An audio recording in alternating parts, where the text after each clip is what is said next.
After an all-star break, we are back talking baseball. We're talking a friend of ours, friend of the podcast, winning the home run derby. We got a lot of injury news to talk about, mostly in Atlanta. Unfortunately, we got a lot of FAAB to talk about. All coming up next in the RotoWire Fantasy Baseball Podcast.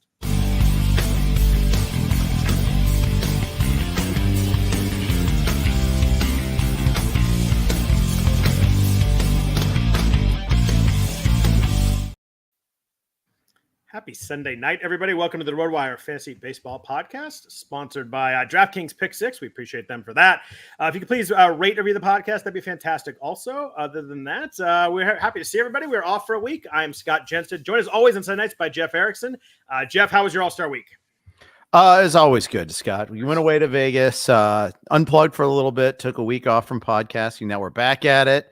I'm going to be talking a lot this week, so if you're sick of me, I'm sorry, but I'll be there. Or if you're not, just find me in many outlets there.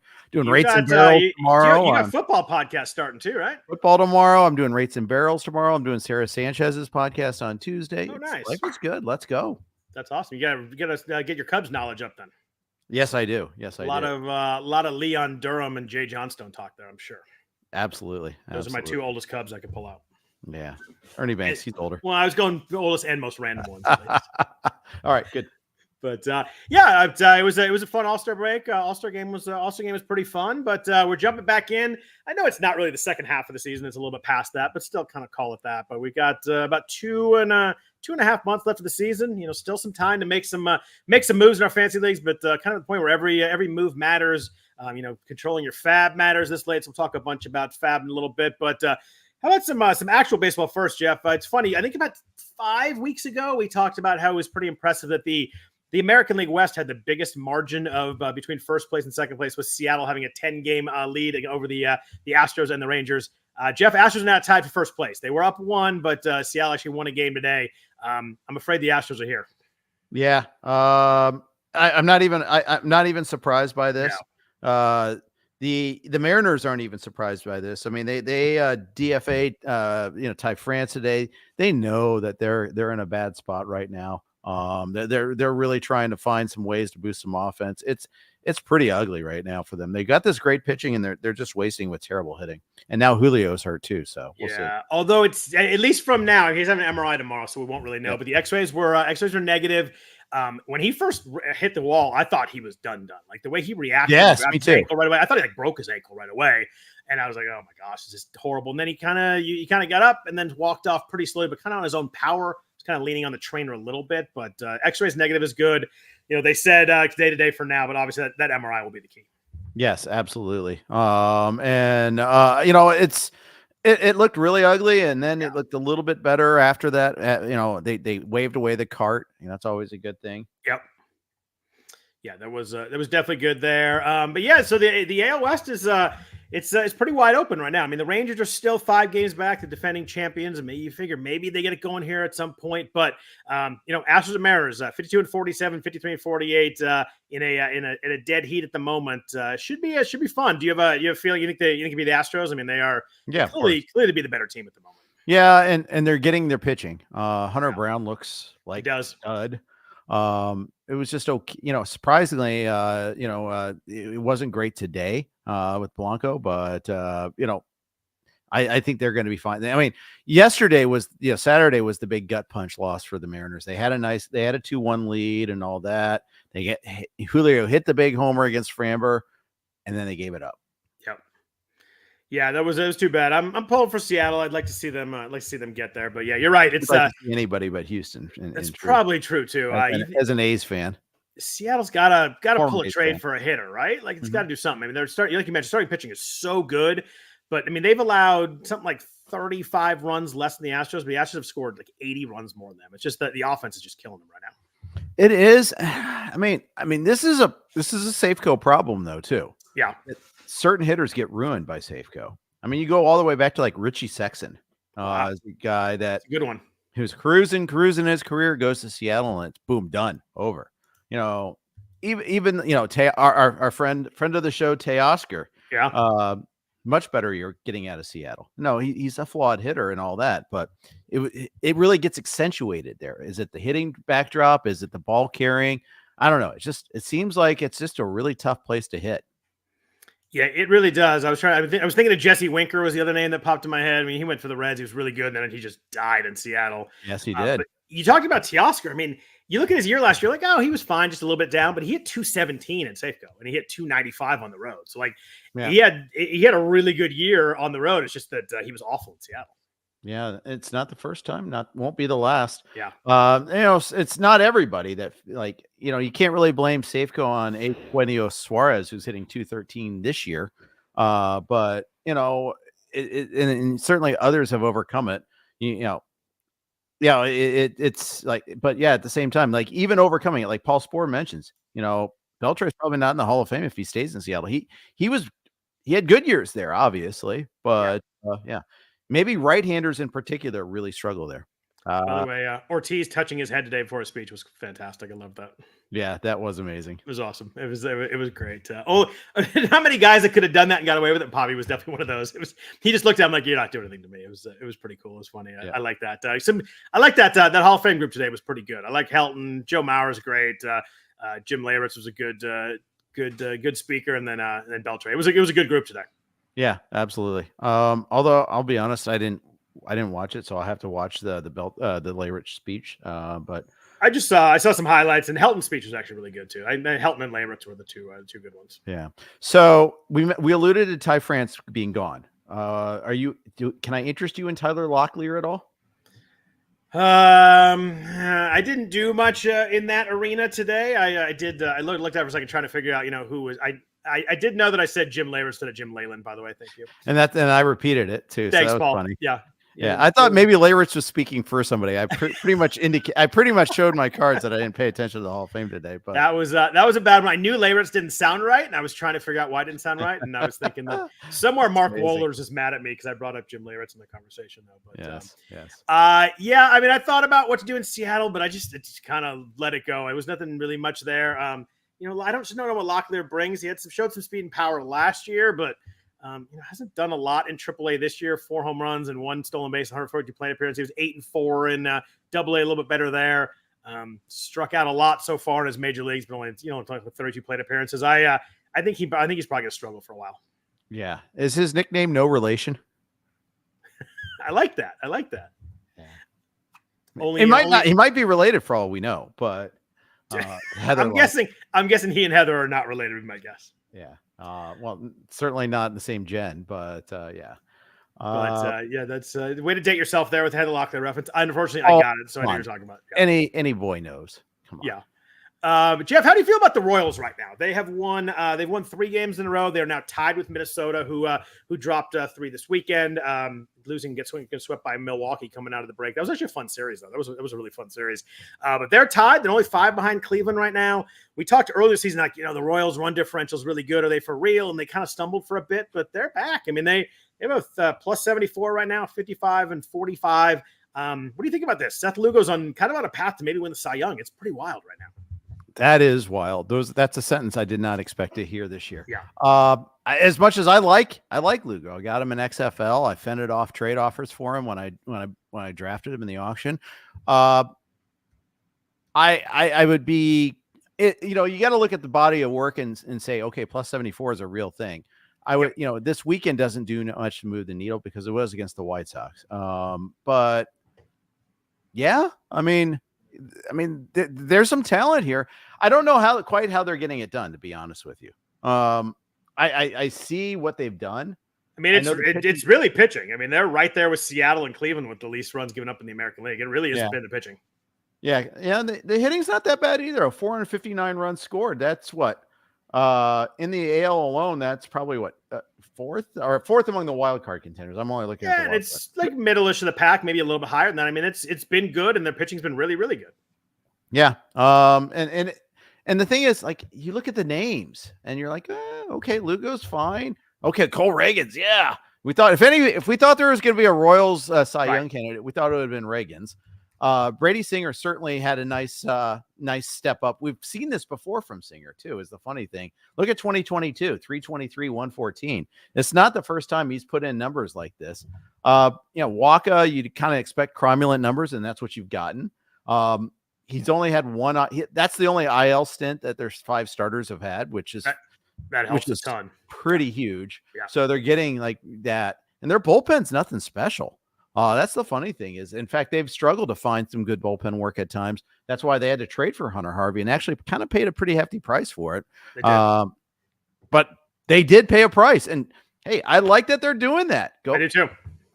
I'm kind of confused about the Nats' motivations here, but then again, this is before they swept our Reds this weekend here, so maybe now so maybe it was a little bit more in focus before that.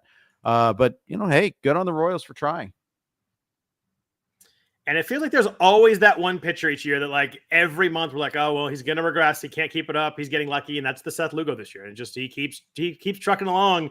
His xERA is 3.93, his xFIP is 3.70, giving up a decent amount of hard contact, but just kind of getting it done. There's always that one guy, and we always are waiting for that blow up, and hasn't happened yet. He put through a complete game today. Gave 1 earned run, no walks, 6 strikeouts. Another great start by Lugo.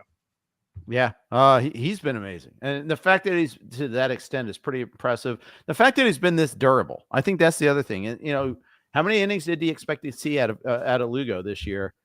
You're going to get the over on this barring me completely jinxing him right now, but right. He threw 146 last year. I don't think people realize that that's a pretty good number. Yeah.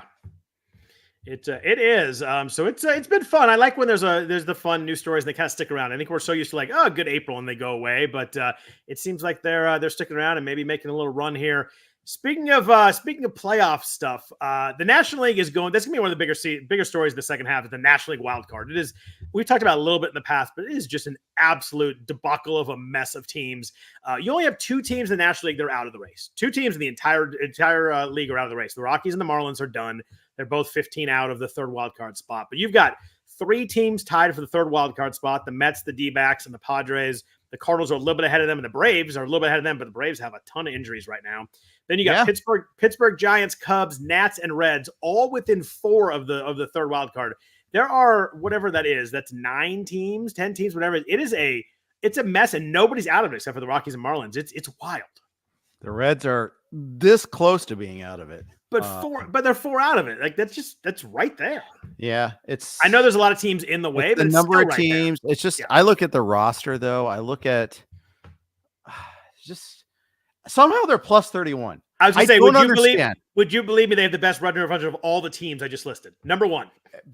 Only the Braves have a better run differential. Only the Braves. I guess I was kind of putting the Braves out of the race, but only of the other teams. The Braves are still in it, by the way. They're being brought back to the pack, and unfortunately, we'll get to them. But yeah, they're not clear either. But still, I feel pretty good about the Braves and Cardinals making it. I do too. I kind of feel pretty good about the Mets too, to be honest. It's Mets and Padres, but I feel better about the Mets than the Cardinals myself. I could see that. Yeah, I could definitely see that. I think, but I'm bullish on the Mets. I will say that. I am too. Yeah. I think they're fun. They've got guys back. They seems like they're playing. I mean, obviously they were really bad at first, and they've been playing really. They got Diaz back. That's huge for them too. I think that Cardinals, Mets, Padres kind of feel like the 3 best teams after the Braves. But I mean, all these teams are in. I mean, one hot streak, and it's just right there. Yeah, exactly. So it's going to be wild, and none of these teams are all that good. That's the other thing. That's very true. Yeah, including the Braves, by the way. Yeah, they're not the healthy Braves are not as currently constructed. Yeah, I mean, you take the best pitcher in baseball and the best player in baseball last year and take them out of the mix. I mean, it's just there's no way that can't hurt you. And then you take their second best pitcher, and then you take one of their other best hitters. I wouldn't say second best hitter, but he's still a significant portion. Yeah. And then you take Michael Harris too, who's been out for a huge chunk of time. I mean, they're missing everybody, and they're missing high level guys too. Yeah. Exactly. And in the case of Albies now, it's going to be long term too. Yeah. Albies we'll talk about that later. He's out 2 months. But so Jeff, we were watching the Sunday Night Baseball game. It always happens to be right before the deadline. Now they moved it up a little bit. It used to be it'd be like 5th inning when the deadline came. We really wouldn't pay that much attention to it unless somebody got hurt. But right before the deadline, Evan Phillips, who's been struggling for the Dodgers, losing a few save-offs, struggling against lefties. A lot of talk about lefties having OPS over 1,000 against him on the air. Came in against the Red Sox, up 9-3. Maybe an inning of work. Maybe let's get this back going the right track. Anything but that. It was a mess. Gave up a couple of doubles to Jaron Duran and whoever the other lefty was that hit a double off him. And then he walked a bunch of guys. 9-5, bases loaded. Daniel Hudson had to come in, save the game. So I pushed up my Daniel Hudson bids. I kind of added him in a couple spots. I was like, I don't really need a closer here. And I'm like, oh, well, if I'm potentially get the Dodgers, 2/3 of the close job, if he splits it, it's a mess. What do you think is up with Evan Phillips? It's kind of come on very suddenly. He was rock solid the last couple of years, and even the first couple of months of this year. Hudson's been good. Vesia's, maybe the guy against lefties, maybe they mix and match. But, this is a closer for a very, very good team that's up in the air right now, and that obviously matters big time for our fantasy leagues. Do I have to talk about this? Yes, I do. Yes, you do. I know it's painful. Okay, so first of all, it was 6-3 in the 8th inning, and we got the tack on runs. So it looked like he was warming up for a save chance. Like, yay, save chance. After all of what's happened this last 2 weeks. And then this disaster happened. Yes, I raised my bid. I went from 7 to 43. Oh, you really raised your bid. And lost 44 to 43 on the main event. I have no closers right now, Scott. Ouch. I'm in danger. I'm Ralph Wiggum of the NFBC main event. I'm in big danger right now. I have no closers. I have Ginkel. I have Phillips. I'm not going to start either this week. Ginkel was fine this week. He gave me a couple of solid outings, which is, that's a useful all-star week play. Yeah. I always like those sort of things, Seawald was kind of struggling before the all-star break. So, I think he had already corrected himself by then, but still it was a worthy gamble for $3. But no, it's terrible, dude. Really terrible. I got him in Scarf. I got Hudson and Scarf. I got him in an online championship, but I didn't get him where I needed him. I really, really needed him here. Dude, we have 22 saves. We're in 13th place. And you had you had Romano and Evan Phillips. So it's not like you punted. You didn't get saved. saved. I spent a 4th round pick and an 11th round pick. It's very funny because my main event that was online, I'm similar. I used 2 closer picks in the top 11 rounds, and I am almost last in the overall challenge in saves. I took Edwin Diaz and Jose Leclerc, which is a complete backfire, a huge mistake. But by the way, correction, it was 25 saves that we have here. I don't want to undersell what a juggernaut that we have, but I think I'm at 21. Yeah, but the problem is, like, the guy that got him is the one that has 19 saves too. Even better. Just we're in danger. Yeah. So I think we're going to go 9 starters. And maybe if we don't, Devin Williams is available. I'm going to let everybody know because he was undrafted, but we can't. Okay. But we got to wait till he's activated. Right. And we're like 10th in FAAB remaining too. So we're hosed like 3 different ways. So, but we'll put in an honest bid. We'll see what happens with that. And the trade deadline might bear some other fruit, but we're 2 weeks away from punting saves because we only lose 2 more points, and we might as well just crush wins and strikeouts and just not worry about it and just spend our money on hitting instead. That was my next question. Is you get to the point where it's just not worth it to do it anymore? You kind of try and crush everything else. I think you're at the point where it does. My other question was, do you think the Dodgers are pretty primed to trade for a closer or at least a back end reliever right now? Oh, yeah. I think they'll be adding a reliever. They would have been adding a reliever regardless, I think. Yeah. Now, I think there's some urgency to it there. Let's talk about what Phillips himself, though, because I think that's the real issue. I see his stuff. I see his movement. It looks good. Obviously, lefties are seeing him so well, though, and his command is off. And I think it's command in the strike zone as well as control. Like the last walk was a control issue. It was also because he was all over the place, so wasn't going to get that 1 inch off the strike zone pitch. He shouldn't have gotten it. He got what he deserved. But lefties are hitting him, though. It's like 1,000+ OPS against lefties. So it's a crazy stat. I mean, he pretty much turns lefty into a superstar the whole season. And it's out of thin air. He'd been good. He got, he had the hamstring injury that put him on the IL. I just don't think he's been the same since then. So I don't know what to do. I mean, is he like showing the ball to lefties unintentionally, doesn't realize it? Or is there something stuff wise that's worse? Either way, I'm benching him this week. Yeah, I think you have to, because there's no way they go to him for the next save op, and they're not going to do that. It's really hard to use him. But you're right. Not only was he great the last 2 years, I said that earlier, but I mean, he get 1 earned run in March and April and 12 2/3. Then he went on the IL, but he had 1 inning in May where he didn't give up a run. He got 4 runs, 11 innings in June, so a 3.27 ERA. Like that's not the best, but that's not bad either. And then it's just been a mess since then. This month of July has just been brutal. He's getting up. Is that now after today? It's like 8 earned runs in the month after getting up 5 the whole season before that. All his numbers, his metrics, except for giving up home runs, look pretty much the same. He's got a little bit drop in the strikeout rate, but we talk about command and walk rate's about the same as it was the last couple of years. Swing strike rate's higher than it was, so the stuff seems to be there. You could be onto something. It's something that he's doing to lefties that they have figured him out in some way here, and it's not. Yeah. Good. Yeah. So I just think it's ironic all year we're complaining about not closer opportunities popping up, and then it happens to be for my closer. Both times, Toronto and LA. Great. To get outbid by $1 on the backup is just a this is the third go around. I rostered Hudson on draft day. Yep. I rostered him when Phillips got hurt the first time. And this time I get outbid by $1. I mean, you want to just talk about just twisting that in a little bit there. That's brutal right there. It's gross. Thanks. So we'll get off Evan Phillips, but a couple other guys that are struggling. I'm curious what you're doing at this point. We're at we're at late July. There's only so much you can do. Like, he's going to turn it around. What do you do with Mackenzie Gore right now? Started out really well. Has been pretty messy since then. Really rough outing. I think it was yesterday. Threw 48 pitches in the first inning. I think there was I forget what the number was. It was either 17 or 19 foul balls in the inning. Like, it just couldn't finish guys off. He's been the walk rate's going up. It was always an issue for him, but it's gone up each month of the season. It seems like he'd figured it out a little bit earlier in the year. And this is obviously someone that was a pretty big prospect, and we had some high hopes for. He's now at 4.20 ERA and a 1.46 whip. Like, this is it's not great. I mean, his whip's always been in the 1.4s, so maybe that's just who he is. But it's a mess right now, and it's too bad because he looked really good the first 6 weeks. Are you dropping him at 12-teamer? I assume you're holding him at a 15-teamer. What do you do with the guy right now? I'm listening to all the people who have victory lapped Mackenzie Gore and seeing what they're doing about him. I love it. Wow. I don't have him anywhere. But no, I mean, it's just young pitcher that has some ups and downs, right? I think I'm streaming him. I think I'm picking my spots with Mackenzie Gore right now. Yeah, I think that's probably a really good answer. I mean, you look at his last 3 starts, 2 innings, 4 2/3 and 3 1/3, just super inefficient. He's given up about 12 earned runs in that stretch, more walks than strikeouts by 1, which is a really bad stat. I think he's definitely a bench for me right now. I could see streaming in the right matchup. I think he's a bench right now, but holding a 15, and I wouldn't argue with you want to drop him to 12 if you need someone else. Yeah, well, and looking at his matchups at St. Louis, at Arizona next.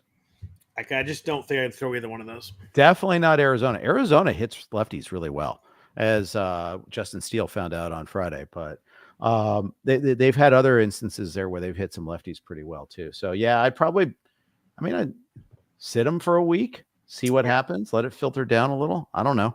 I have him in a 12-teamer. I looked at the options to see if if there's someone I really want to swap him for. Maybe someone got dropped. There was nothing good enough, so I'm just gonna chill with him for now. I'm gonna sit him for at St. Louis this week and probably at Arizona next week, unless he really looks good against St. Louis or something like that. But I think he's a sit in a hold in a 15 and sit in a maybe up in the air in a 12. But I held him for now. Yeah, I agree. What about the guy who's leading? Not only been bad on offense all year, but the Yankees had a stat come up on the screen today that Gleyber Torres is leading the American League in second baseman in errors too. So not only bad on offense, but bad on defense. He had a couple of really bad plays today for the Yankees, but I mean the offense is really a story here. Obviously, we're talking fantasy. He's now hitting 229 after the 0-for-4 today. He has 8 home runs on the season. He had 25 and 24 the last 2 years. I know he had the 38 in 2019.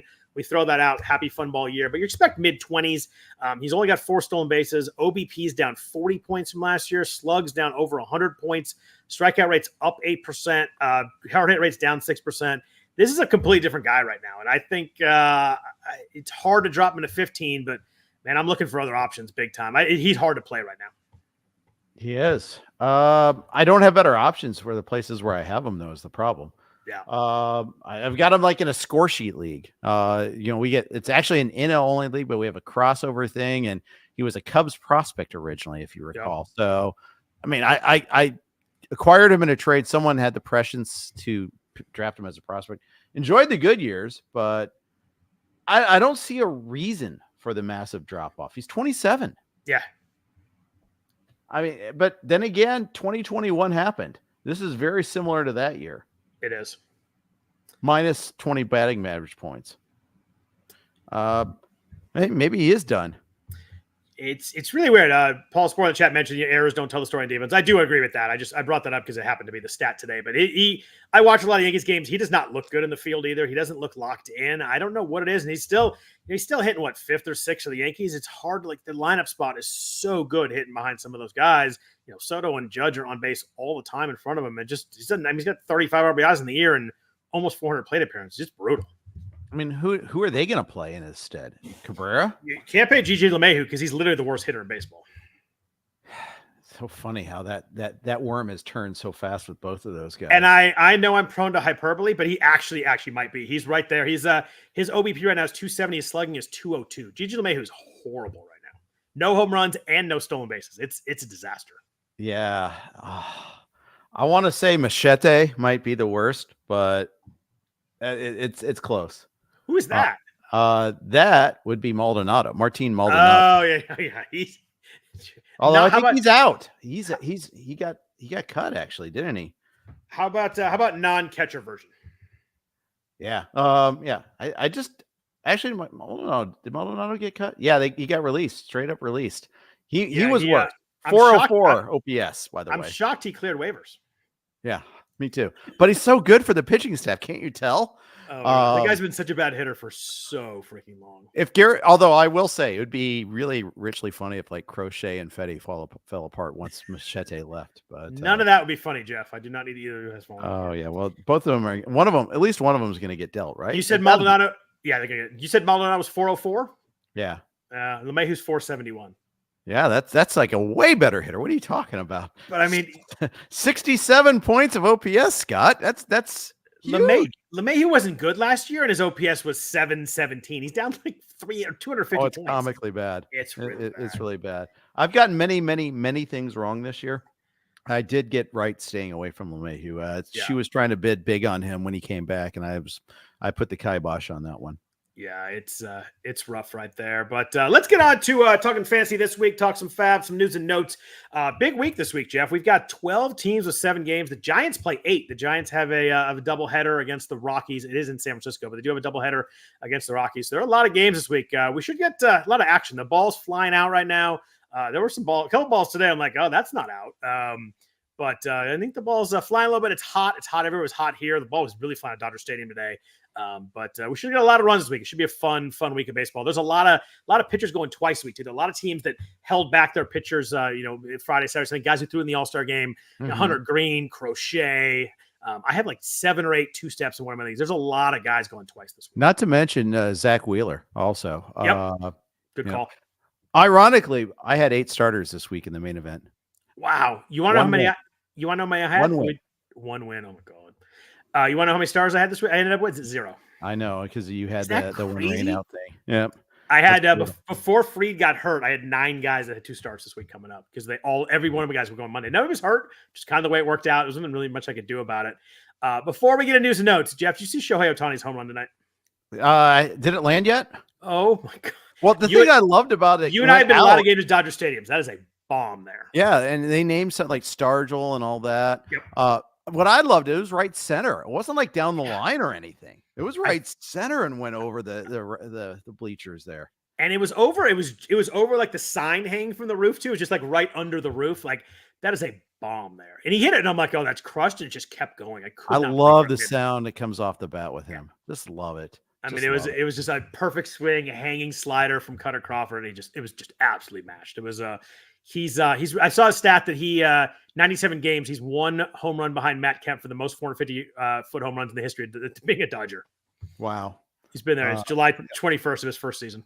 Soler had one, albeit Coors fueled, but still. His was insane today. Yeah, too. That was a bomb too. Yeah, Kershaw was on like right after that, and he's like, you just don't see balls hit that. And he's like, his point was like your point. He didn't even pull it. Like it was like right center. It was just crazy. Yeah. By the way, I do really like the Sunday Night Crew. I do too. I think they're fun. I never have an issue with listening to that broadcast because they clearly like baseball. Yeah. as opposed to another national broadcaster that Yep. I won't even name. Might have played the same position as David Cohn. Yeah, might have, but this I like what Ravitch does. I think his enthusiasm for the game is appropriate. I love Eduardo Perez too. I do too. Yeah, I do too. And then and Coney's great. I like Buster Olney. I like the whole crew. I think it's a great group. I do too. I think they've nailed that one. Let's jump into some news and notes. Right before we talk, some news came out. Kenley Jansen, just so everybody knows, not traveling to Colorado for the series. Red Sox headed to Denver for Coors. He had his pre-existing. He's had his heart condition that gets affected by altitude, so they're just going to take off this series. So if you do have Kenley Jansen, just know he only has 3 games this week instead of the 6. Yep. We talked about Julio Rodriguez already. A few other ones. The guys that went on the IL. Bo Bichette, 10-day IL with a calf strain, out multiple weeks was the quote. That's very ominous. You and I have bemoaned calf strains many times in this podcast. They always seem to linger. Do you think Bo Bichette's a drop right now? I thought you were going to say you and I have had calf strains. You know what? I've had almost everything else in like the last 2 months because I'm playing a lot of tennis and everything hurts, but no calf strains yet, luckily. I like how you're still waiting to play against me, and you're sandbagging right now so that you smoke me when we do play, but kind of like golf. That seems very unlikely. Yeah. Bichette's already been actively bad too. That's the funny thing. And that's the part of it. It's like he's been great. You're like, but he's been bad. Yeah. I'm going to have it's one of those things where I feel like I should drop him if I have him, but yet I'm going to have a hard time doing so. You know what I mean? I do, and that's a really good point because it's easier for me to say it when I don't have him, but I think he's a drop. I think he will end up being a drop. I wouldn't really begrudge him to be holding for a week, getting a little bit of news, but I think you're looking at September 1st probably. Yeah. And for what? The problem is the only place I have him is in the Arizona, the First Pitch Arizona Draft Champions League, where I have roughly half my roster on the IL. I say you can't even rage drop him right there. No, I can't. Like I rage dropped Cam Smith in our golf league. It makes me laugh every time. I don't know. Every time someone drops, it's my favorite drop without making an ad, just because they're pissed on Friday after the cut. It's beautiful. Well, in the case of him too, because we're not going to get him anymore either. Right? Yeah, you can't get any more events, but it still is awesome when someone rage drops somebody. Yes, it is. Luis Urias is going to be in my active roster spot for Bo Bichette right now, and I know he's been cut by the Mariners like a month ago. That's how bad that team is. Do you get his stats wherever he may be playing right now? If they are in a major league team, sure. We talked about the Braves a bunch already, but 2 guys that went on the IL. We talked about Ozzie Albies on the IL, 10-day IL with left wrist fracture, but it came out that he's out for 2 months. Asked the question about Bo Bichette. I don't need to ask the question about Ozzie Albies. Obviously, drop in all fantasy formats. 8 weeks, except for a dynasty league, maybe. Yeah. Gleyber or anything that you have an IL spot, go ahead and hold on to him just in case. But whatever. It's bad. It's really bad. So, the problem, and like, we can't even pick up his replacement. It's that Alvarez kid, right? He's not available in the NFBC, so you can't pick up Albies' replacement. Did they actually call him up? I did not see who they actually. It's Nacho Alvarez. He's expected to be called up tomorrow. Now, I don't know if he'll play, but look at Alvarez's stats in AAA. It's kind of interesting. He was crushing in AAA, but it was not so great in AA even before that. No power, but all of a sudden 7 home runs in AAA in 27 games, and he's 21 years old. Yeah. Had 16 stolen bases in AA though, so maybe we get a little speed, a little bit of power. First thing I did when I saw Albies get dropped, like who's going to get added and who's going to get picked up. I realized it was going to be someone from the minors. I didn't figure out who it was. There's a kid in AA who runs a lot too. I looked at him, but nobody that we could pick up. But it's also Zach Short is your other option. I did see that, and I just kind of groaned when I saw that Zach Short was on. He's on the active roster still, right? So he'd be the guy. Ugh. Yeah. Max Fried also went on the IL for the Braves. Interesting. He said he felt something as he was warming up for the All-Star game and then thought it was fine. He's like, I feel stuff all the time. Pitched in the All-Star game and it didn't go away after the 1 inning there. So he pitched. He said he felt it on Friday when he got back, kind of throwing before his start. He was supposed to start on Sunday before they had the rain out. And they had the rain out. They pushed him to Monday. I kind of figured maybe something was up there. He went in the IL with left forearm neuritis, which does not sound good for someone who throws baseballs for a living. But imaging was clear. They seemed to be pretty positive about it. You got to hope if you have Fried, maybe he's back in 3 to 4 weeks, something like that. Be my guess. That'd be a positive scenario. Yeah.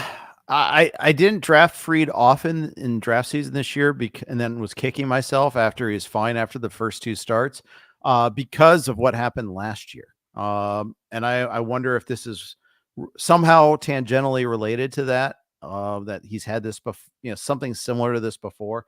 But yeah, I mean, it's an obvious hold for now. And he's been great, obviously. So it was to my chagrin that I didn't draft him. And so trust me, this is not a I'm right statement. It's not. Right. But I wonder if it is related. Yeah, that was my thought too. I did draft him in 108 innings, a 3.08. I mean, even if he doesn't pitch again, you probably came out okay from that. But I think at least the notes are positive. I held on to him for sure. I'll give it maybe kind of the normal, like with a pitcher, any setback, maybe you start to think about it. But I'm a hold for now. Guy I was not a hold on. I'm curious what you think here. Reese Olson with the Tigers, who's been really good this year. Aside from the win stat, he's pitched really well for Detroit. Detroit's killed him getting wins. But 15-day out with right shoulder strain. Once it went from soreness to strain, I decided that, we're July 21st. I figured best case 4 weeks, and that's like a really best case, then maybe a rehab start. I just figured it was going to be September by the time he pitched again. So I ended up dropping Olson. It hurt because he got a 3.23 ERA, and he's been really good in 15-teamers. Yeah, he has. I think he's also. I also think he's a cut if you have him. I did cut him in yogurt.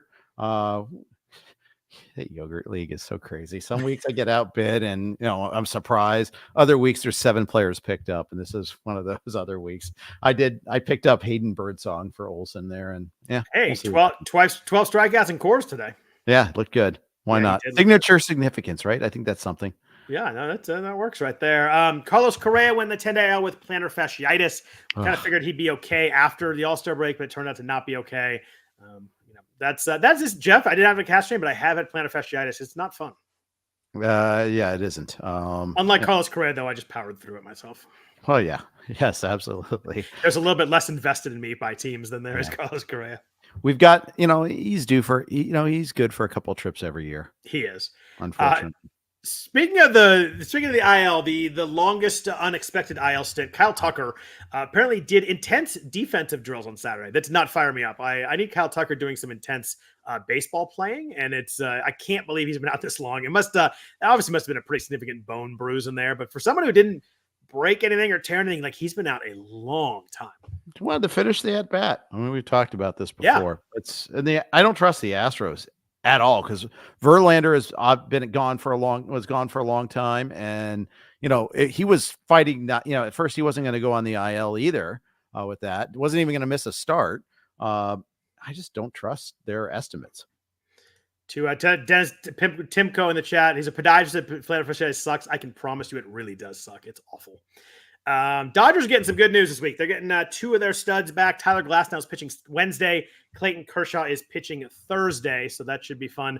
Unfortunately, I'm going to the game on Tuesday, so I missed both of them. What's up with that? Who are you seeing? I think Landon Knack and Jordan Hicks. Not the ideal matchup, but it's always fun out there. Especially I would use Knack. I would use Knack though. I mean, I like what he's done so far. I do too. It's just the not getting to 5 innings in fantasy that makes it a little bit tough. I think he's been less than 5 last 3 outings, but has had some good outings. I would throw him this week for 2 starts also. Yeah. What do you expect from a one hit wonder like the Knack though? What was their one hit wonder? My Sharona. Oh, there it is. I knew it was a one-hit wonder. I didn't know what it was. He actually might not pitch twice because Glasnow and Kershaw are both getting slotted in. So it might be because I think they're throwing is it River Ryan pitching tomorrow? Is that what his name is? River Ryan. And he missed a bunch of time earlier with a shoulder issue too. So he's had like 20 innings so far this year. And you figure that Stone and Robleski and Paxton probably start over the weekend against Houston. That could be interesting. They could mix around and maybe Knack pitches Sunday. But it seems like as of right now, with the RotoWire probables, they have no Dodgers pitching twice this week. So it's, I would see if Robleski makes that start, but kind of just work. It might be just a sequencing thing too. Yeah, it could be. Real quick, because I want to get to FAAB. Royce Lewis expected to do a quick rehab assignment next week. Sounds like he might be able to play maybe next weekend. They don't think he's going to need too much time there, but hopefully he can last a few weeks before he gets hurt again. Devin Williams, you mentioned earlier, is moving his rehab to AAA, so he's moving along here pretty well. I think we'll get him probably back in like 10-ish days. Maybe it sounds like either late July or early August. Other than that, that's kind of the main news. Giancarlo Stanton might be back next weekend. Jeff, yeah, I do too. What do you think about Alex Cobb right now? I guess we kind of a FAAB and injury question here. He looked really good in his rehab outing on Saturday. 5 innings, 4 strikeouts, 0 earned runs. Him looking good was kind of the one reason I was a little bit worried about Birdsong, because I just don't know if he's the 6th starter. They put Jordan Hicks in the pen. When Robbie Ray and Cobb come back, they got 6 starters pretty quick. They do. Cobb is someone that Joe Sheehan was writing about in his newsletter too. It's just someone that, when he was looking at the Giants, he was kind of factoring him in for at least 3 months. And, he's a good pitcher when healthy, but he's a classic when healthy guy. I would be interested in Alex Scott once he comes back. I think he's not available so far in my mains. I got to check on that actually, but he was available. He's available in one of mine today, and I got outbid. I just don't have a lot of money left in that. That was one I added Taj Bradley in, which has been worth every penny of that. So I had no complaints about that. God, but yes. He's been great. But Cobb quietly ERA under 4 the last 3 seasons. He threw 150 innings the last 2 years, so he's been solid. Yeah. Available in my main. He's only Alex Cobb was only rostered in 28% of the main events. So a lot of ones he just wasn't drafted at all then. So he must have been. He was obviously drafted and dropped in mine. Yeah. So he'll be at minimum on Waterfall. Yeah, to get that in there. Last guy here before we move on. Triston Casas. Rehab assignment, quote, not imminent. It was not a good story that came out over the weekend. Still has some pain in his side. He did not really sound close at all in that story that I read about him. So busy interviewing his teammates on Sunday Night Baseball and not actually rehabbing his injury. I don't know. Very weird that he was there. And he's known for kind of annoying his teammates to begin with. He's a strange dude. Like he's off to the side, like taking like thought swings and mental swings. It's standing in the bullpen. He's an interesting character. Go somewhere. Yeah. So if you've been holding him, that's one to watch, because I don't really think he sounds. He's not going to be back when his 60 AL stint ends, and it seems like he's a ways off. Yeah, that was one of hey, I got an IL spot. I'll draft him in Yahoo Friends and Family sort of pick there. I think I have like 7 of those in that league right now. That reminds me, I need to drop some guys tonight. Good call, Jeff. You just saved me right there. Yep. So let's jump into FAAB talk. It was not a huge FAAB week, but let's talk about that now. But first, a note from our sponsors at PickSix. Do you ever play the over/under game with your friends? Think I can eat that slice of pizza in under 30 seconds, or I think it'll take over a minute to down that 2-liter soda. If you have, you're gonna love DraftKings PickSix, the new fantasy game from DraftKings. Here's how to play during baseball season. Pick between 2 and 6 players and choose if they'll have more or less of a stat, like runs, hits, strikeouts, and more. Track your picks and play against others for a shot to win huge cash prizes. That's all there is to it. Download the new DraftKings PickSix app and use code RWPicks. New customers play $5 and get 50 in PickSix credits. That's code RWPicks. For new customers, play $5 and get 50 in credits only on DraftKings PickSix. The crown will be yours. 1 per new customer, non-withdrawable PickSix credits expire in 6 months. Limited time offer. You got a gambling problem? Call 1-800-GAMBLER. 18 plus in most eligible states, not eligible in all states, including New York and Connecticut. Eligibility restrictions apply. Void where prohibited. See terms at picksix.draftkings.com/promos. So, Jeff, I mentioned before FAAB was kind of meager this week, so we decided to talk about some other stuff, but we'll get there. Let's talk about hitters first. The hitter I think we were all going to add was Jacob Wilson with the A's, who's been really, really good in the minors, got drafted by them last year. Jack Wilson's son. Went on the IL today with a hamstring tear, or not a hamstring tear, but a hamstring injury. Got a hit in his first at bat, ran first to third, and got hurt. Kind of sucks for him. He's doing his homage to Royce Lewis. Apparently, it was very Royce Lewis. Just aside from the first home run that Royce hit, it was like almost exactly the same. It was wild. Yeah. He got hurt so quickly. I didn't have time to even think about rostering him. So I know. Yeah. I saw a couple people in the chat mention Lawrence Butler. Obviously, we would have talked about him a bunch last week because he had the 3 home run game on Sunday. Mm-hmm. He's leading off for the A's right now. He's been really good. If Lawrence Butler's available in your league, I would certainly add him. A little bit of speed, a little bit of power, hitting the ball hard, 12% barrel rate, 50% hard hit. Had 2 more hits today, leading off a bunch for the A's right now. The A's quietly have been the best offense in baseball since in July, which is a crazy thing to think about. But they lead baseball in OPS, OBP, slugging percentage, and home runs in July, and they're second in average and second runs. It's kind of crazy. It's their second surge of this too. It is. They were good, then they were horrible, and now they're good again. So it's been when they score though, they have the crazy stat I saw was they have the 3 highest scoring runs in all of baseball this year. They have like a 17 and 18 and 19 run games, and they have the 3 highest in all of baseball for the whole season, which is just crazy to think about. Bonkers. What do you do? I mean, if you're in a 10 or a 12, were you going pretty aggressive on Butler? Were you going on Seth Brown? Because like Brown's been like in their plans, not in their plans. No. I mean, he was in bombs in Las Vegas like 2 weeks ago. It's just crazy. But I'm Butler. I think that Butler's got the upside. Butler's the young guy. He's 24. You got some stolen bases in there. You know, last year we had 19 home runs and 21 steals. I love how hard he's hitting the ball. I like watching him play. He's fun. He's made some good catches in the outfield. I'm Butler. I actually added him the week prior to his good week. I like the skills, and then I sat him for the big week. So I'm bragging about my timing, but then not bragging about the fact that I played him terribly. But I would definitely be Butler over Seth Brown for me. Yeah, I mean, I would over him too. But in a vacuum, like Seth Brown, are you interested at all in him? Are you interested in Andujar? Yeah, I think both those guys in a 15-team are playable. The A's faced a bunch of righties this week, if I am remembering correctly. So I think that Brown will play a bunch. They get 7 games this week: 3 against Houston, 4 against LA. They get 3 Houston righties the first half of the week. Then they get 3 Angels lefties in the second half. So they get 6 righties this week. More Angels. Angels are just like terrible. Well, suddenly you look at their rotation, it's so bad. And I don't think Griffin Cannon's going to start this week either. He complained of shoulder soreness after the A's pounded him on Friday, and he's been so bad anyway. It didn't really matter for me in fantasy, but I don't think he's going to make that start. Angels quietly have a 30-run worse run differential than the A's. They're minus 100 right now. Wow, I would have lost that bet if you'd asked me that question. That's wild. Mike Trout going to be in rehab on Monday though. Yeah. There's much rejoicing. Yeah, I'm sure that'll last a long time. But the other offensive options were not overexciting. Terrible.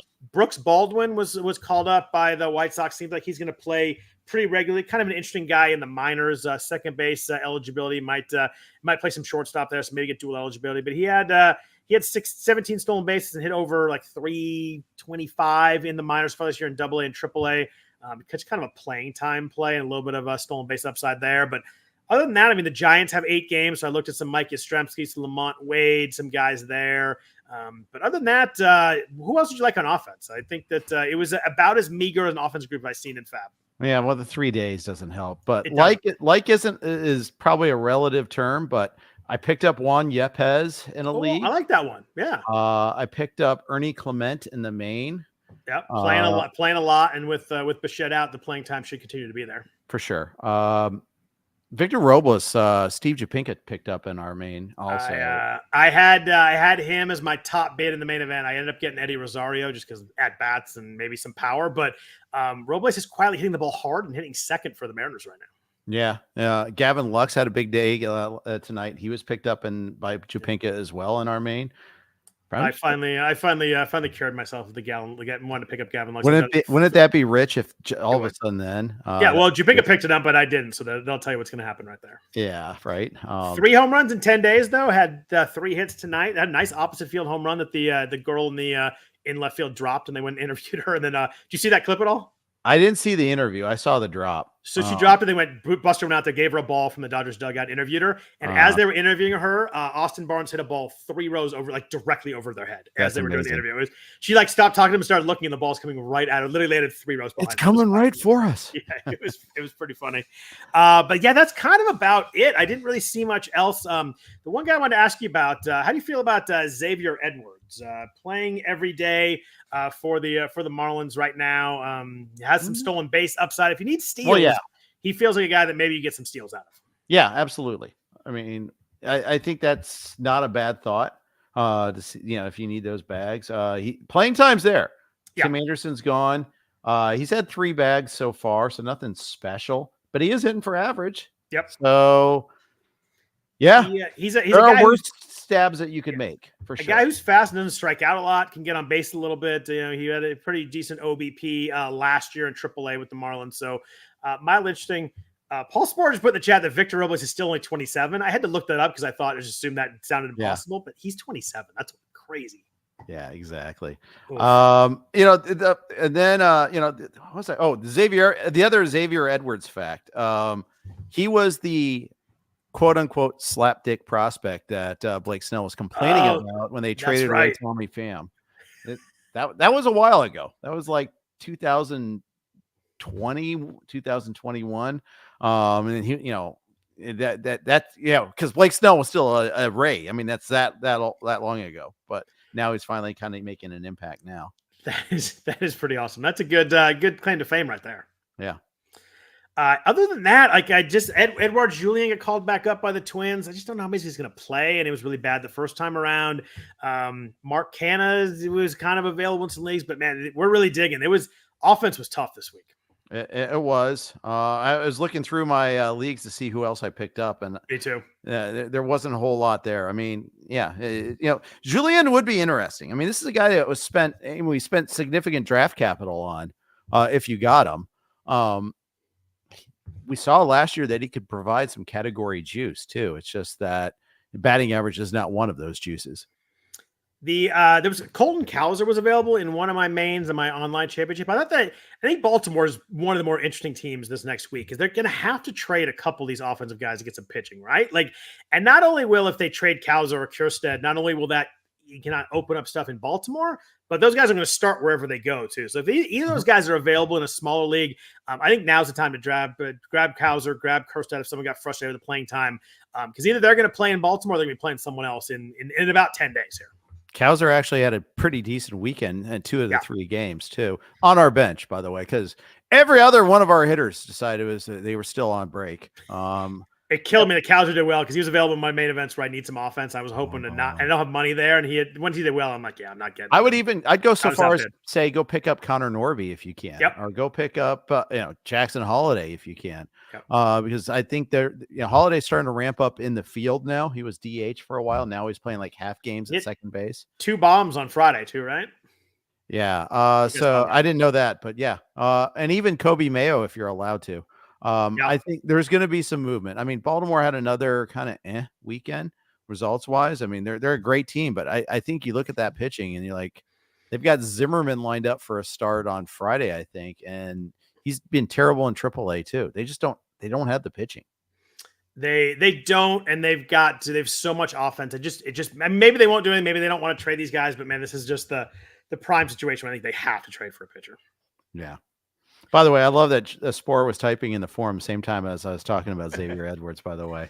I just looked up and saw that. I'm like, oh, he probably beat me to it even too, but I swear I didn't see it before I said it. I heard it before I saw him say it, but I don't know what it is. But he typed jinx, so I assume he was saying it, typing at the same time you were saying it. But so the offense wasn't good, but Jeff starting pitching was not good in FAAB this week either. Again, the 3 games really hurts. Like, we don't get to see many arms going. But Hayden Birdsong, we mentioned, was available in a number of these. He was available at about a third of the main events, readily available in 12 teamers, had 12 strikeouts and cores. Gilbert Diaz for the Diamondbacks, someone that had some interest last week in main events, but was only 70% roster. Yeah. At Kansas City, home against Pittsburgh. I added him last week, so I'm going to throw him this week and kind of hope goes well there. Did you like either of those guys? What did you do with starting pitchers this week? Because I looked for a while and boy, could I not find much. I'm kind of just going with the guys I have this week. That's pretty much the list. Yeah. Right there. The people that we, wanted to get. I might've had bids on some others. We did have a bid in on Diaz. It wasn't that aggressive. I don't know if I even had it in the main. I might've been elsewhere where I had it, but we have lots of, and the online championship though, Scott, Jake Irvin was available. Oh, wow. What did Jake Irvin do to get dropped? He had a bad start before the break. But like really one, right? Start. 1 or 2 starts. I picked him up 23-15. Pitched really well today, right? Yes, he did against our Reds. Yep. I did pick up the knack in a league and a 12er also. Picked up Birdsong and Yogurt. And that's it again. That's the list. It was tough out there on those streets. It was. Tyler Phillips threw really well for the Phillies today. 6 innings, 4 hits, 1 walk, 3 strikeouts. Do you have any interest here? It looks like if he sticks in the rotation, I'm sure after this start he will get one more. He faces Cleveland next weekend, though, who can obviously hit the ball a little bit. Do you have any interest in Tyler Phillips, obviously playing for one of the best teams in baseball? Maybe I should have, but I didn't. Not a lot of punch outs, especially the last couple of years. He's actually 26, so he's not that young as a prospect. He was a Texas team up in the Texas system, but I saw the strikeout rate. It was like under 20% last year, then 19% the year before. And I just kind of figured I was a little worried about that, but has been really good so far this year in his few times with the Phillies. I think he threw 4 innings once and then 6 innings the other time. But, anybody pitching for the Phillies kind of works a little bit. Yeah, that's for sure. You had Reid Detmers on the outline, and I thought though, okay, yeah, he was pitching pretty well, and then I dug into him a little bit, and his last 2 starts weren't that good, actually. Oh, I thought I'd seen his numbers were pretty good in AAA. Well, he had back-to-back starts against Albuquerque where he struck out 10 and 11 respectively. But in his last 2 starts, he's given up 5 and 6 runs, gave up 3 homers in 2 innings, 6 runs, 3 homers in 2 innings against Sacramento on the 13th. So, he was pitching well for a while, and then that stopped. I was gonna say if he's pitching that well, they would have just called him up, right? It's not like they have a lot of. Look at the names on their rotation right now. I can't, Jeff, because I can't say one of them. Yeah, I knew that was going to be the case. I was trying to get you to say it instead of me, but no. You mean Kokanowitz? Yeah, that one. That was pretty good. Yeah, it was pretty good. It was pretty good. Jack Kokanowitz. He pitched against the A's, and it did not go great. No, it did not. Can I interest you in a 14-14 ERA? No. Oh, gosh. Jeff, there's a couple of questions to chat about Shane Baz. Do you think he's a hold right now for the Rays? I do. I think that the last outing was against the Yankees, and it wasn't very good, but still, he only gave 3 runs. I think the upside here is too big. I think I'm definitely holding Baz. I'm holding him in a keeper league. Yeah, and I know he wasn't good today. He had 5 walks today. 5 walks. That's the problem. Walks. And the problem is he didn't pitch well in AAA either. He had a 159 whip, Scott. I'm okay. I'm okay cutting him in all but the deepest of leagues. I'm a hold for now. I think that I want to see a couple more outings. Okay, that's fair. That's fair. But like I'd say in a main event league, I'd hold. I think in a 12, I'd just cut and wait. You can always pick him back up. Yeah, you could. I think that he probably gets some interest. I think he's just got a name value guy. I think I want to watch. I want to watch a couple more starts. He's just coming back. I think I'm gonna watch a couple more. I'm gonna hold for a little bit longer. Fair enough. He does get a home start against our Reds, and I think that could be a pretty fruitful start. So I get it there. But he's gonna have to fight for his rotation spot. Jeffrey Springs could come back next week. Maybe after their trade deadline. We'll see what happens. The Rays also have 5 games next week too, so they could be a little. They could be an issue there as well. I had the Rays with 7 next week. This week they have 7. I'm saying next week. Oh, next week. Sorry. I got you. Yeah. The week after. I got you. Okay. Yes. The week after the week. So Ryan Pepio went the IL. So I think that should save Baz for now, right? Yeah, but it's like a knee infection or something like that. Yeah. Which I don't think that's going to be long term. But we'll see. Doesn't Jeffrey Springs comes back. Yeah. I don't know. Are we gonna get Springs this week or one more rehab outing? You think? Projected starters grid has him after the trade deadline, but he's supposed to go. I saw a note that you got the note there, today. Right? That he's going to go 5 innings in his next rehab start. So he won't be back this week then. Yeah, and here's the wild card: the Rays could be trading away Eflin, maybe even they've already traded away Savali. If they could take somebody to take on Littell, I think they would. But Savali's horrible. Yeah. Yeah, it's really weird. He was terrible again today. Yeah, that was a wild game. Yeah, Angelo posted in the chat that Springs is pitching this week according to ESPN. There was a story today that came out that he's going to go one more 5 innings in the minors. So that looks like it will not be till next week. So, Jeff, what about relievers? We've kind of run the gamut of the Dodgers talk, and we talked about that earlier. But what about other relievers? I think we're getting to that point where there's still going to be some trades coming up. We got 10 days till the deadline. AJ Puck and Ben Joyce, we've talked about before. They are both still 42% for Puck and 12 teamers. Ben Joyce, 25% 12 teamers. Those are both guys I'd scoop up pretty quicker. I think Tanner Scott's definitely going to get traded, although Puck might get traded too. But Puck's been really good since they moved to the bullpen about the last month or so. He's been really good. Yeah, he's been really good, but I'm not convinced that he'll be the guy either, though. Still, they might have some. They have a couple other guys that might also be part of the mix. We'll see, but I agree. I think you should scoop him up regardless. Yeah. I know you've been a little hesitant on Joyce with the walks. Do you think that if they traded Estevez, they would let Joyce run with a little bit? I think they owe it to themselves to try. I do too.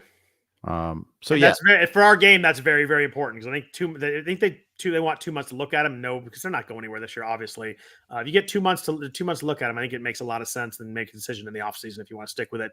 He has not walked anyone in his last 7 outings. Is that good? Yeah. Yeah, 6 outings. I lied to you, 6, but he seems to be coming around a little bit. I'm going to lie to you though. He pitched against the A's today, and he did walk 2 guys. So that's it was 6 up until this week. So that's too bad. Yeah. What about in Colorado? I think our answer is usually never Colorado closers, but great name, Victor Vodnik has had. He's had. I wasn't gonna do the accent. He's had 3 saves over the last 2 weeks or so. Been pitching pretty well after struggling early on. They've been pitching pretty well recently. Did you do anything with him? Obviously, you'd need to be pretty desperate in saves to do it, but we've seen relievers make some runs even with Colorado. Were you interested in here at all? I begrudgingly put in a waterfall bid and was grateful that he got topped. I feel like that's everybody's bid on him. Is you're like, I put him in for $3 and I hope I don't get him. I had my experience with other Rocky schmoes, and I don't want any more. I begrudgingly did once I saw that we were struggling so badly with Phillips tonight, and I put him on the waterfall. But I don't want him though. I guess that at the end of the day, it's like I didn't want someone to get him for $1, so I went like 7.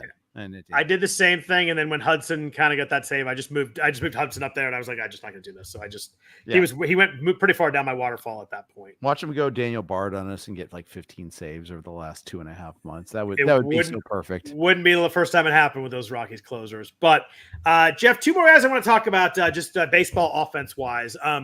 Alec Burleson in St. Louis has been freaking awesome. He homered again today. Did you see his homer today?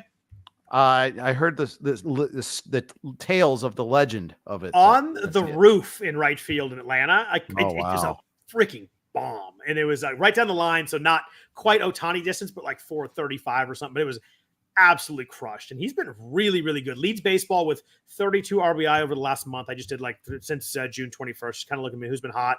But he's hit 294 on the year. He's 59 RBIs up today. 18 home runs, hitting 294 for the Cardinals, hitting second just about every day. I had a note on here that I think Kirby Yates probably the best FAAB pick of the year. Burleson's up there for offensive FAAB pickups. He was pretty well available early in the year. He's been fantastic. Part of the big reason the St. Louis has turned this around. Especially because it's harder to find those good offensive FAAB pickups there. Yeah, this year has been really tough with that, but he's been great. Yeah, he has. I have him. Only place I think I have him is like an NL only keeper league. So I got him for like a reserve pick or something like that. It's a great spot to have him. Yeah, for sure. Yeah. Yeah. He's just a guy that doesn't strike out, which I love. I mean, he struck out 13% last year, 30% this year. I know he's not like the massive hard contact guy, but man, he's just sees the ball well and doesn't strike out, and just the power's coming. I mean, last year he didn't show a lot of it, only 8 home runs. He's got more than double the home runs he had last year and about the same amount of plate appearances. It's been really impressive and just a great lineup spot. Yeah, we're talking about all the Cardinal outfield options, and he got so little love in draft time. Yeah. Another guy who'd not get any much love in draft time, we talked about him a bunch last year, but 15th best hitter in the RotoWire earned auction calculator on the entire season is Brenton Doyle in Colorado. He now is at 16 home runs, 20 stolen bases, hitting 278, 56 runs, 45 RBI. We talked about Burleson being great. Like these 2 guys have been probably the 2 best offensive FAAB pickups. Brenton Doyle, if you picked him up early in April, has been an absolute gonzo. He's been great. He has, and I have none of them. And I had him everywhere last year too. I picked him up, and he just gets it done. He's picked up, dropped, picked up, dropped, picked up, dropped so much last year. I hand waved him away to my disgrace.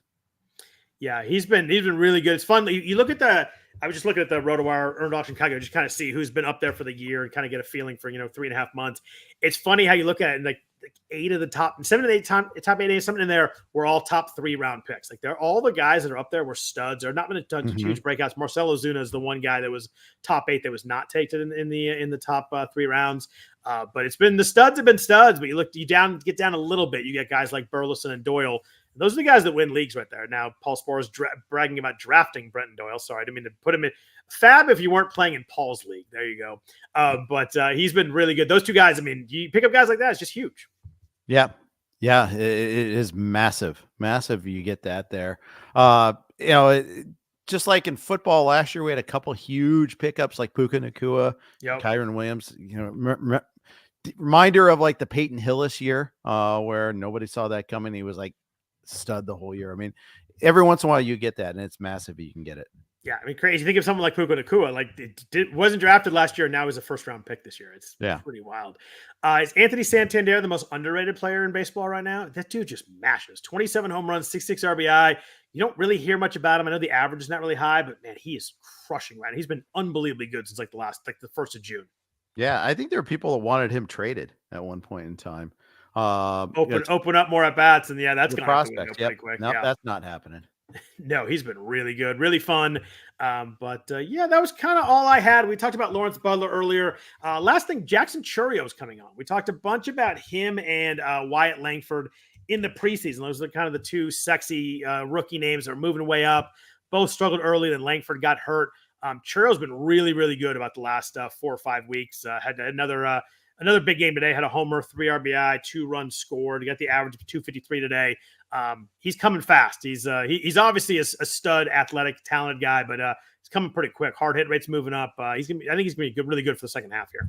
Kind of shades of like Anthony Volpe last year, where the second half was quietly a lot better than the first half.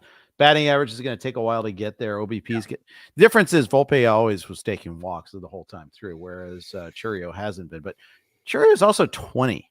Yeah, 20. Now, what were you doing at 20?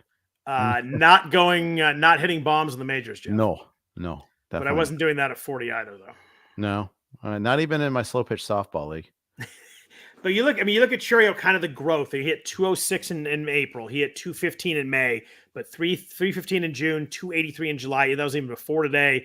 I know he had a pretty good power surge early on in April, but you can just tell the at bats are different. You could tell that he's feeling more comfortable, which you kind of just expect, right? I mean, it'd be weird if you didn't that way, but struck out 30% of the time in April. Everybody's freaking out. Hasn't struck out more than 20% of the time in any other month since then. Yeah, pretty impressive. Love seeing the growth.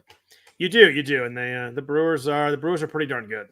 Yeah, and sometimes like these contract guys, they feel like an extra pressure to produce right away, and sometimes they don't. Sometimes they actually get it eventually there too, though. And this looks like to be the latter. Yeah, it's playing baseball at 20 is probably pretty tough. Yeah, Jeff, anybody else on your mind? Anything else you want to talk about before we jump out of here? Paul says he's the Casey Kochman of slow pitch softball. That's great because I'm the Todd Benzinger of slow pitch softball there. The singles hitting first baseman. Wow. But yes, at least with Kochman, there was expectation he'd grow into his power. There was no such expectation with me. I can't really come up with a good comp. A lot of doubles, no home runs, but a good outfielder. Who's that? Don't say Jeff McNeil or we're done. I'll let you come up with your own comp. Yeah, I'm gonna have to think about that one for a little bit. I can't figure it out, but I will get there. But Jeff, good to see you again. It was a nice break, but it's always fun when I could see you on Sunday night. So it was fun to see you again. Glad to hear everything's going well. It was fun talking baseball as always. I want to thank Draftkings PickSix for the sponsorship of the podcast. I want to thank everybody for listening. A ton of comments in the chat this week. It was really fun. Sorry we can't get to everything. Tried to hit as many as we could, but it's fun to see everybody interacting there. It's always makes it a lot more fun to do it while it's going on.